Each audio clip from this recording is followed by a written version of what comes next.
skulle tala om jämställdhet kan tro vara hinder i många familjer. Jag tyckte att det var intressant att kunna berätta om tro och jämställdhet. Och vi kan bläddra på bilderna. Kan tro vara hinder för jämställdhet i många familjer? Det är en fråga som ställs. Och den frågan kan vi svara både och. Beror på. Eftersom vi kan inte generalisera saker och ting. Så det beror på. Det kan vara hinder, men också det borde inte vara hinder om man har kunskap, om man förstår, om man är insatt i sin tro. Kan gå lite vidare. Så vad handlar, jag vill bara berätta vad handlar om jämställdhet. Och jag tog till några definitioner från olika håll. Och det står så här. Jämställdhet brukar definieras som lika rättigheter, möjligheter, skyldigheter för män och kvinnor. Kanske det stämmer, eller hur? Det är det jämställdhet handlar om. Ja. Att det handlar alltså om maktförhållande och relationer mellan män och kvinnor. Så att allt det handlar om män och kvinnor. Att kvinnor vill ha rättighet, möjlighet och skyldighet. Men egentligen alla de här sakerna, det både män och kvinnor behöver det. Vidare. Det sägs också att jämställdhet strävar efter att kvinnor och män ska ha lika rättighet och förutsättningar att forma sina liv. Och ungefär det Jonas talade här lite grann om det, att vi vill att alla ska ha samma förutsättningar. Men kanske, jag håller inte allt som han sa här, eftersom jag är pastor, jag tror på Gud, jag tror på Bibeln. Så det är inte allt som sagt här är överens med honom. Men vissa frågor kanske kan vara intressant för oss alla att kunna ha kunskap om. Att kvinnor har rätt till mer politisk, ekonomisk makt.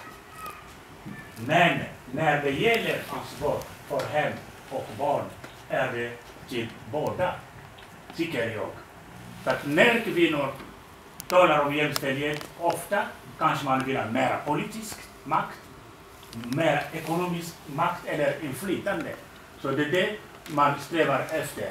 Men när det gäller barn och hem, här kanske det finns lite problem. Det beror på, men även för troende, det kan vara problem när det gäller hem och barnens ansvar. Framförallt för oss som kommer från Afrika, det kan vara lite svårt att ha sysslor hemma. Men som tror så här, att det ibland det är förvånansfullt att det är folk som har bott här många år, ändå de inte anpassar sig. Och det stämmer. Och vi har sett det till och med i vissa afrikanska länder. De kvinnor som har fått möjlighet att kunna styra, så de styr kanske på ett sätt som inte män gör. Och det hinner alla behöver det. Så eftersom jag är pastor och är troende, jag begränsar mig när det gäller kristendom. Så jag kan inte gå in i andra religioner eftersom jag är inte insatt i det, även om jag har viss kunskap. Men jag vill inte gå in i det, så jag vill fokusera eller begränsa mig när det gäller kristendom. Och hur ser vi på jämställdhet? Amen. Vet du att i kyrkan?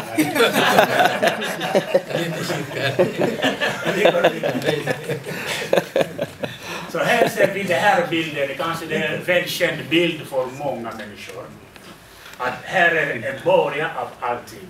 För oss som tror, för oss som vet att det är Gud som har skapat världen. Men det finns många teorier. Vissa säger att världen kom bara genom Big Bang. Och det får var och en tro vad man vill. Vi lever i ett fritt land. Alla får tro som de vill. Det är det som är underbart med de här länderna. Det är ingen som kan tvinga någon. Så alla får tro så som de vill. Men för min del, jag tror att i början, så som det står i ordet, i begynnelse, Gud skapade man och kvinna. Så som det står i ordet. Och det är många som känner till det här. Är det många som känner till det, va? Att Gud skapade både man och kvinna. Vi går vidare.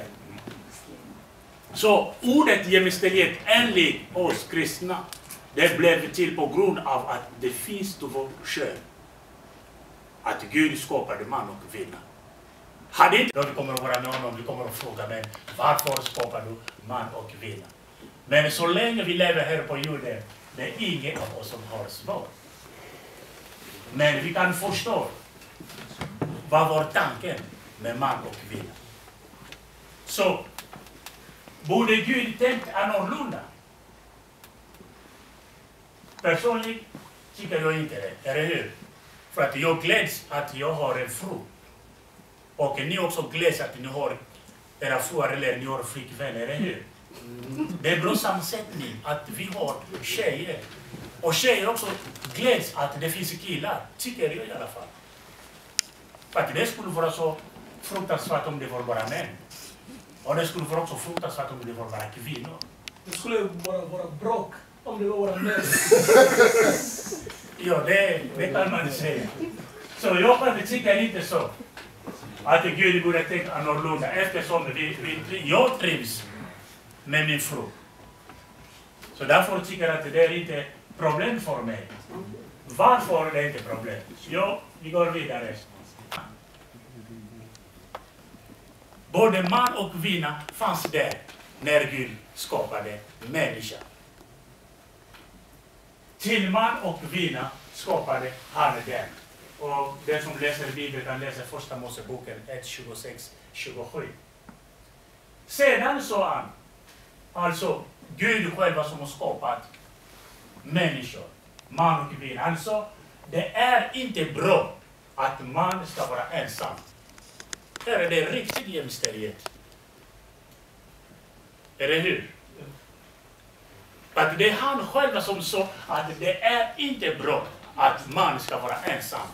Och om man läser Bibeln i begynnelsen, första kapitlet, Bibeln säger att allt Gud har skapat, i slutet han sa det var bra. Och när han skapade människan, han sa det var mycket bra och mycket gott.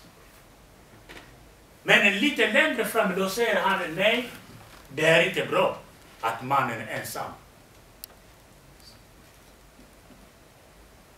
Varför är det inte bra? Jo, jag ska göra en medhjälpare åt honom.